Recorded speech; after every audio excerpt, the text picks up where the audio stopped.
I found out my boyfriend proposed to another woman while still living with me, using my bank cards, eating my cooking, and telling me he wasn't ready for marriage yet. When I confronted him, he rolled his eyes and said, "Come on. You really thought I'd give you a ring? You're the kind of girl men settle for when they fail." I didn't fail. I didn't say a word. That was 5 months ago. This morning, he was standing outside my apartment.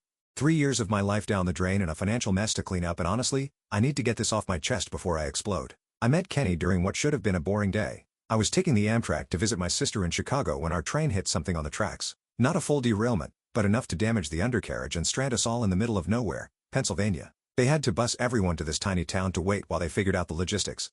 8 hours. That's how long we were stuck in this random town with exactly one diner, one bar, and a convenience store. Most passengers crowded into the diner, but it filled up fast. I ended up at the bar next door with my overnight bag, ordering whatever sad sandwich they had and scrolling through my phone to let my sister know I'd be late. Kenny was sitting 2 stools down, also with luggage.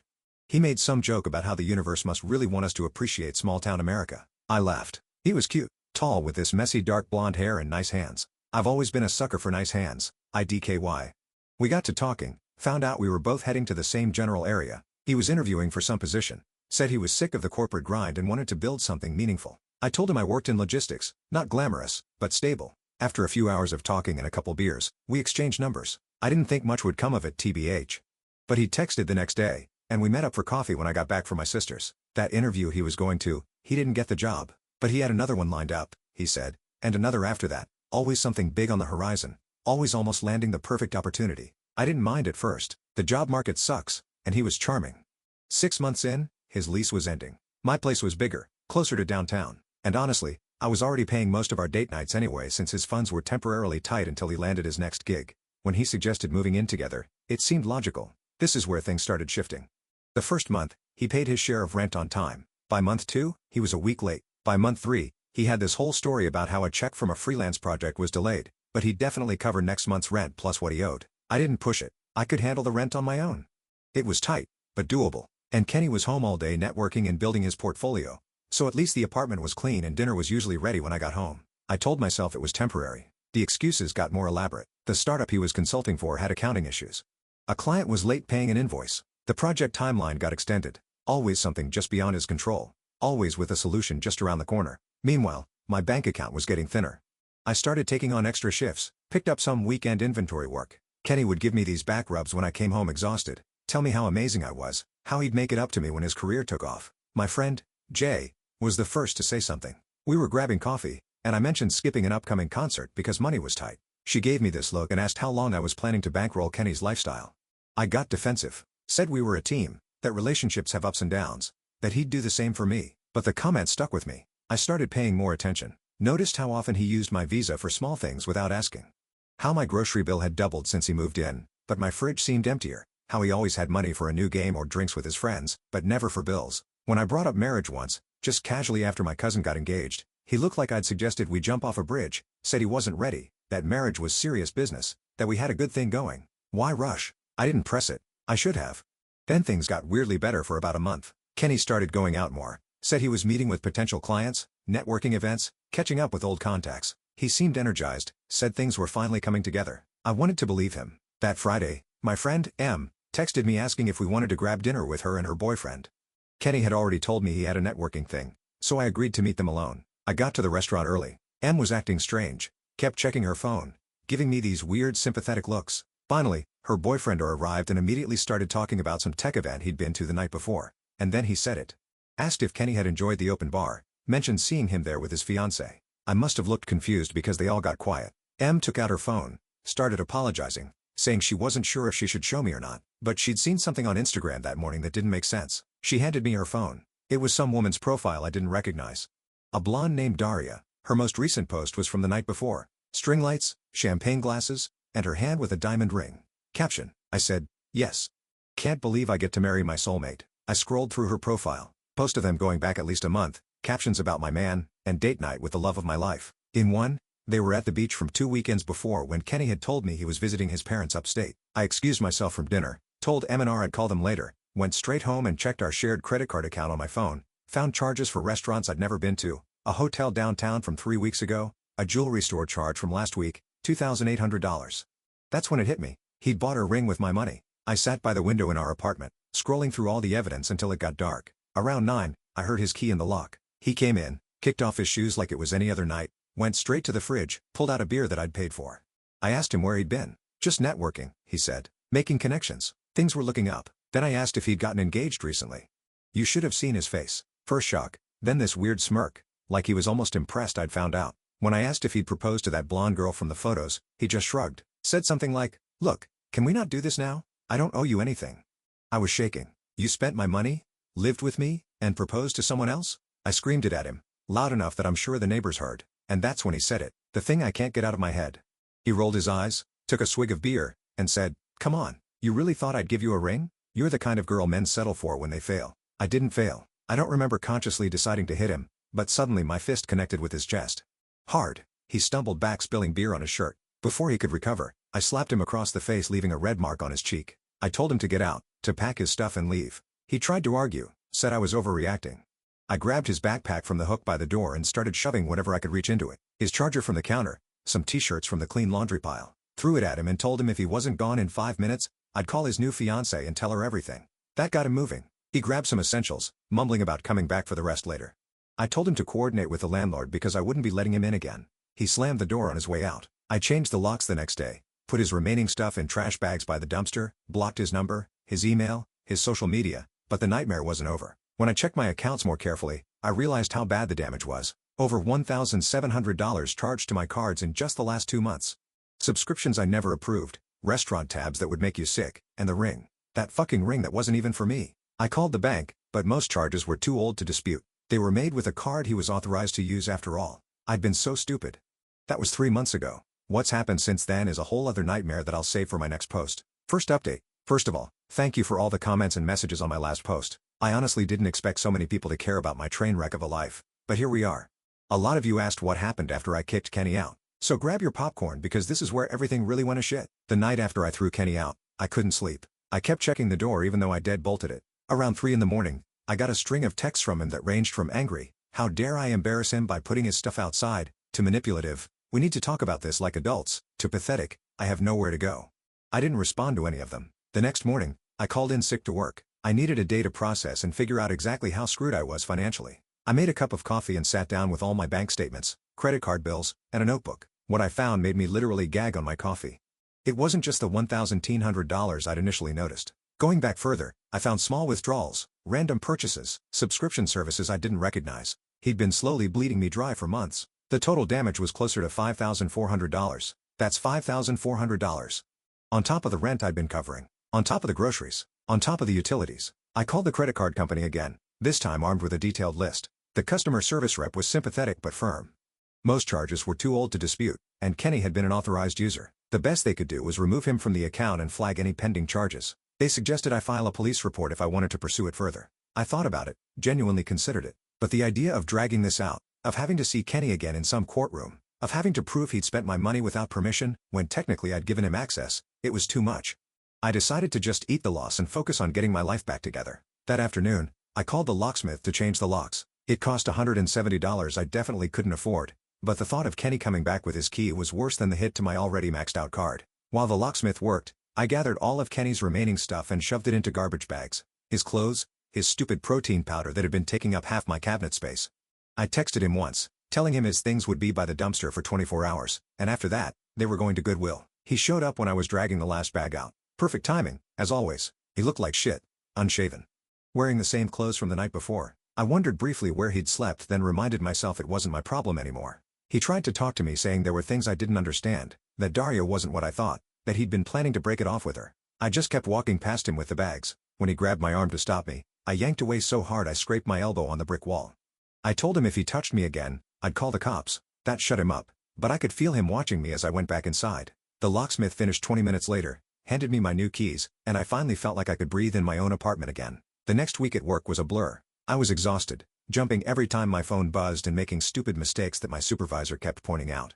By Friday, I caught up on some missed deadlines, but I was running on empty. My friend Jay invited me out for drinks, saying I needed to rejoin the land of the living, but I couldn't afford it. I made up an excuse about being tired. The following Monday, I was called into my manager's office. I thought it was about the inventory report I screwed up the week before, but it was worse. Much worse. They were restructuring. My position was being eliminated. They gave me 2 weeks notice and an insulting severance package that wouldn't even cover next month's rent. I didn't cry in the office. I nodded, signed the papers, and walked back to my desk like everything was normal. Then I locked myself in the bathroom stall and had a silent panic attack for 20 minutes. That night, I called my mom. We're not super close. She lives in Florida with her second husband, and we talk maybe once a month. But I needed to hear a parent tell me things would be okay. She was sympathetic, but not exactly helpful. Said I should never have let Kenny move in without putting a ring on it first. Asked if I'd considered moving back home until I got back on my feet. Moving back to Florida to sleep on my mom's pull-out couch and listen to my stepdad's political rants. Hard pass. I spent my 2-week notice applying for every job I could find. Sent out 73 applications. Got 6 responses, all requesting second-round interviews that never materialized.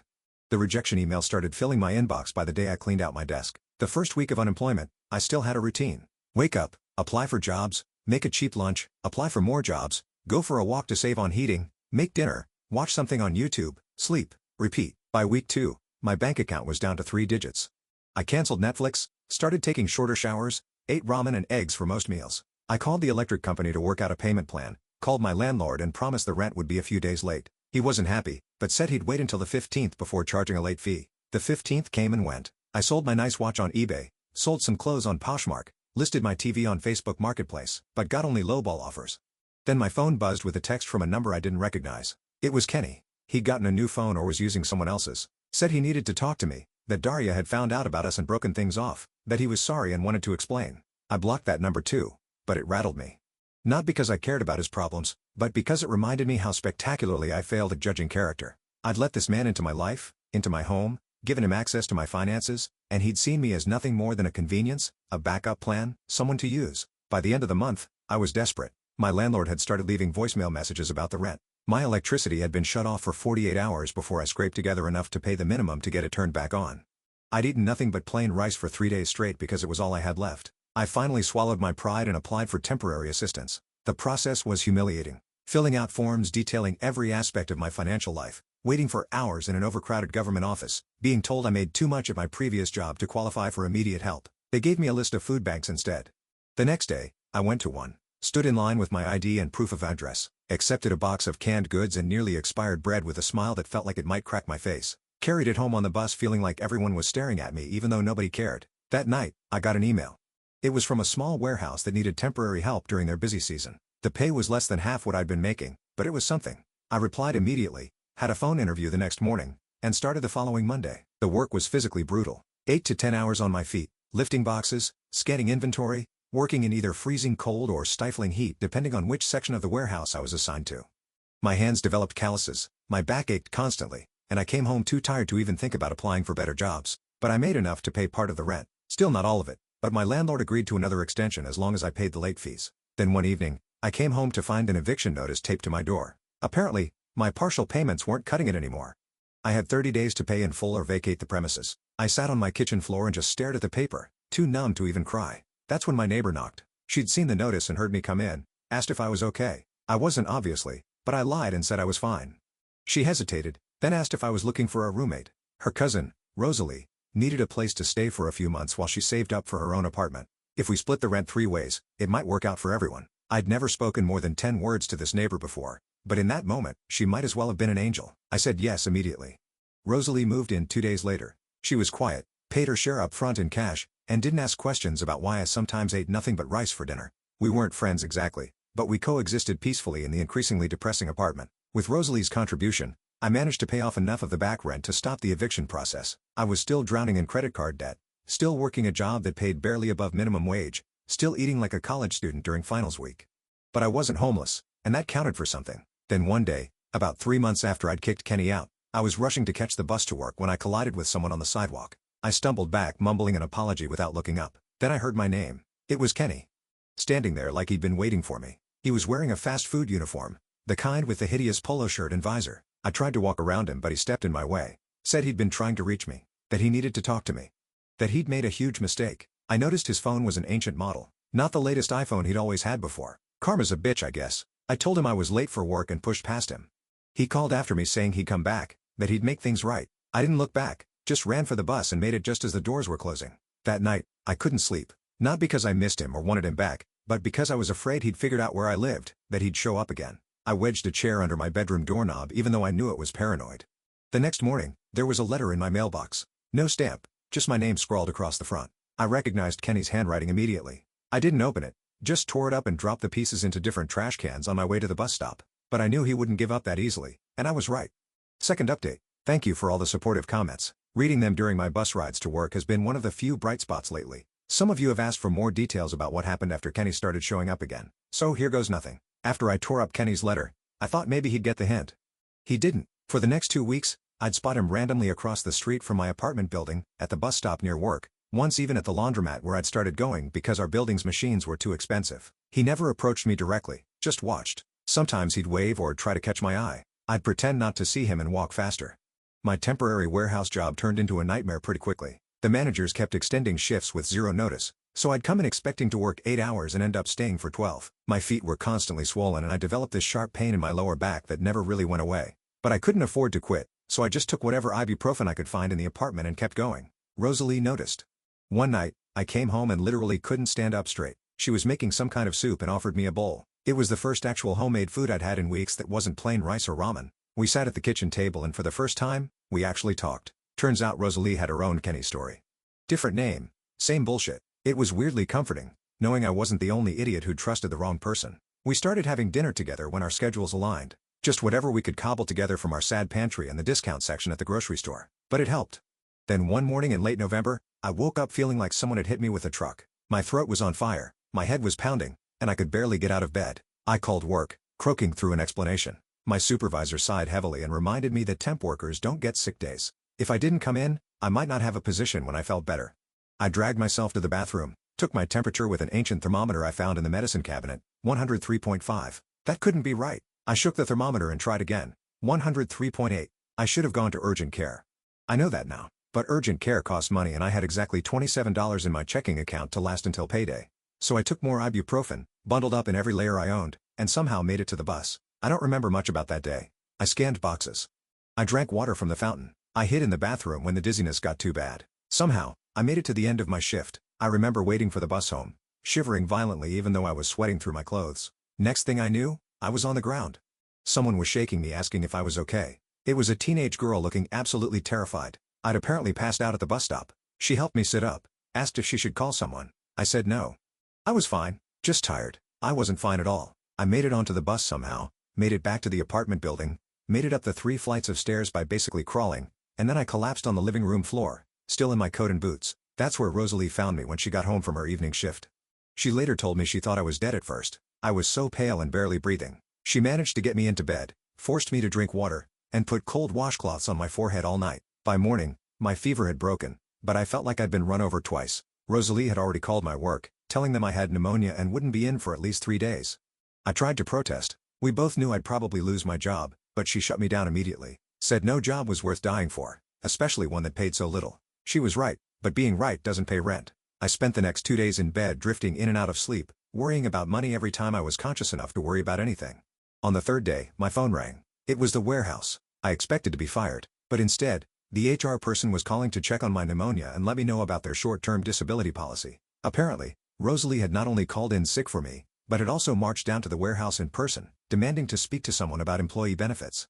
She'd raised enough hell that they'd actually looked into their own policies and found that even temp workers qualified for some basic protections. I got 5 paid sick days. 5. Not enough to fully recover, but enough to avoid ending up back on the floor of a bus stop. When Rosalie got home that evening, I cried. Actually cried. It was the first time anyone had fought for me and I don't even know how long. When I went back to work, things were different. My supervisor kept giving me the side eye, probably waiting for me to collapse again. But my coworkers, people I'd barely spoken to before, kept checking on me, making sure I took breaks, offering to help with the heavier loads. Word had gotten around about the girl whose roommate raised hell with HR. Meanwhile, the Kenny situation took a new turn. The random sightings stopped, but the texts increased. He'd somehow gotten a new number again or was borrowing phones, and would send these long rambling messages about how much he missed me, how Daria had ruined his life, how he'd been thinking about where it all went wrong. I blocked each new number as it came, but it was exhausting. Jay suggested I change my number entirely, but that meant paying a fee I couldn't afford. So I just kept blocking and ignoring. December rolled around bringing even more financial stress. The warehouse was busier than ever with holiday orders, which meant more hours but also more physical strain. My back pain got so bad that I started taking the maximum dose of ibuprofen every day just to function. My teeth hurt constantly. A molar had been bothering me for months, But dental care might as well have been a luxury vacation to the Maldives for all I could afford it. One particularly cold morning, I was waiting for the bus, stamping my feet to keep warm, when an older woman next to me struck up a conversation. Just normal bus stop small talk. The weather, the late bus, typical stuff. Then she mentioned she worked at a medical office down the street. I nodded politely, not really paying attention until she said something about their warehouse needing reorganization. I probably looked desperate because I immediately asked if they were hiring. She seemed surprised but gave me the office manager's name and suggested I drop by with my resume. I thanked her, not expecting much. Random bus stop connections rarely pan out, but I was desperate enough to try anything. That evening, I updated my pathetic resume and printed a copy at the library. The next day, I took a detour on my lunch break and walked into the medical office asking for the manager by name. I expected to be told to apply online or to leave my resume with a receptionist. Instead, I was ushered into a small office where a harried-looking woman was eating a sandwich at her desk. She glanced at my resume, asked about my background in logistics, and then jumped straight to when I could start organizing their supply area. It wasn't a full-time position, just 20 hours a week to start handling medical supply inventory and deliveries, but it paid $3 more per hour than the warehouse. The hours were flexible, and it involved actual skills instead of just physical labor. I accepted on the spot. For the next few weeks, I worked both jobs, mornings at the medical office, evenings at the warehouse. It was brutal. But for the first time in months, I could actually pay my bills on time. I'd come home exhausted, eat whatever Rosalie had made. She'd taken to cooking for both of us when she realized how much my health had deteriorated and collapsed into bed. By mid-January, I'd saved enough to quit the warehouse job. My last day, I felt nothing but relief as I turned in my badge. My supervisor seemed genuinely surprised. I think they'd expected me to just keep tolerating the terrible conditions indefinitely. One of my coworkers gave me an awkward side hug and said she was happy I'd escaped. The medical office job wasn't glamorous, but it was steady. The office manager kept finding more hours for me as I proved myself reliable. By February, I was working 35 hours a week and had even been given a small desk in the back where I could track inventory on an ancient desktop computer. With regular paychecks coming in, I started tackling the mountain of debt Kenny had left me with. $20 here, $50 there. It wasn't much, but watching the balances slowly decrease gave me a sense of control I hadn't felt in months. Rosalie and I settled into a comfortable routine. We weren't best friends or anything, but there was a mutual respect and understanding between us. She'd started dating someone new, a quiet guy, and sometimes he'd join us for dinner. It was nice to have someone else in the apartment who wasn't Kenny-shaped. Things were looking up, slowly. My back still hurt. My tooth still throbbed occasionally, but I was making it, one step at a time. Then came Valentine's Day. I'd been deliberately ignoring all the heart-shaped decorations in stores, the romantic commercials, the couples planning special evenings. Rosalie and her boyfriend were going out, so I had the apartment to myself. I'd planned a thrilling evening of frozen pizza and whatever was new on Netflix. I was halfway through my sad pizza when someone knocked on the door. Not a normal knock, a persistent, almost desperate pounding. I froze. Pizza sliced halfway to my mouth. It had to be Kenny. No one else would be that dramatic. I tiptoed to the door and looked through the peephole. Sure enough, there he was, holding what looked like flowers and a small box. I backed away from the door, hoping he'd think no one was home. He knocked again, then called my name, said he knew I was in there, that he'd seen the light under the door, that he just wanted to talk, to explain, to make things right. I remained silent, my heart hammering in my chest. After what felt like forever, I heard him sigh. Something hit the floor outside, the flowers I assume, and then footsteps walking away. When I was sure he was gone, I cracked the door open. There was a bouquet of grocery store roses on the floor along with a small velvet box and a card. I should have just kicked it all back into the hallway and closed the door, but curiosity got the better of me. I picked up the box first. Inside was a ring, not an engagement ring, but a simple silver band with a tiny stone that might have been a diamond, but was probably cubic zirconia. The card said, "I know I can't undo what I did, but I want to start making it right. This is the ring I should have given you instead of her. I've changed. Please call me." I stood there in the doorway looking at this pathetic attempt at redemption and felt nothing. Not anger, not sadness, not even disgust, just emptiness. This man had wrecked my life and thought a cheap ring would fix it. I dropped the ring and card into the trash can by the elevator, left the flowers for anyone who might want them, went back to my apartment, locked the door, and finished my now cold pizza. The next morning, I woke up to a text from an unknown number. Kenny again asking if I'd gotten his gift. I didn't block this one. Instead, I replied with 2 words, "Move on." Then I blocked that number too. February turned to March. The medical office continued to give me more responsibilities and hours. I paid off one of my smaller credit cards entirely. Rosalie and I repainted the living room on a Sunday afternoon, covering the dingy beige with a soft gray that made the whole apartment feel cleaner somehow. My mom called, surprised that I sounded more like myself. She even offered to help with my dental work if I'd come visit for a weekend. I was still hesitant. My stepdad and I had never gotten along, but the idea of finally addressing my aching tooth was tempting. And Kenny? He finally seemed to get the message. The text stopped. The random appearances stopped. I occasionally checked Daria's Instagram and saw she'd moved on with someone new. Kenny's account had been dormant for months. I was rebuilding slowly, painfully, but steadily. Not back to where I was before. I don't think I'll ever be that person again. But somewhere new. Somewhere stronger, if more cautious. Final update. Life went on. My hours at the medical office increased to full-time with actual benefits. I finally got that aching tooth fixed during a weekend visit to my mom's. Rosalie and I renewed the lease on the apartment even though she was spending most nights at her boyfriend's place by then. My credit score inched up. I started putting a little money aside each month for emergencies. I even went on a date or two, though nothing serious. Trust doesn't come back easily once it's been shattered. Then last month, I got a text from Jay. She'd bumped into Kenny at a coffee shop. Said he'd asked about me but in a respectful way. Mentioned he was moving to Pittsburgh for a fresh start. I thanked her for the info but didn't think much of it. Kenny moving away seemed like the best outcome for everyone, which is why I was completely thrown when I opened my apartment door last week and found him standing there, holding a small gift bag. My first instinct was to slam the door in his face, but he looked so different, clean-cut, healthier, wearing clothes that actually fit. He held up his hands immediately, like he could sense my panic, and said he wasn't staying, that he was on his way out of town and just wanted to drop something off. I reluctantly took the bag. Inside was a small box and an envelope. The envelope contained $1,500. The box contained a ring. The ring. The one he'd bought for Daria with my money. The one I'd seen in that Instagram post that started this whole nightmare. He explained that when Daria left him, she'd thrown the ring at him. He'd kept it, initially planning to pawn it, but never got around to it. He wasn't giving it to me as some weird romantic gesture. He was returning something that was technically mine since I'd paid for it, and he wanted me to decide what to do with it. Keep it, sell it, throw it in the river. Kenny said he had a job lined up in Pittsburgh, that he'd continue sending payments until he'd repaid everything he owed me, that he was genuinely sorry for everything, especially for the cruel things he'd said when I confronted him about Daria, that I deserved so much better, and he hoped I'd found it or would find it soon, and then he left. Just a simple wave and he was gone.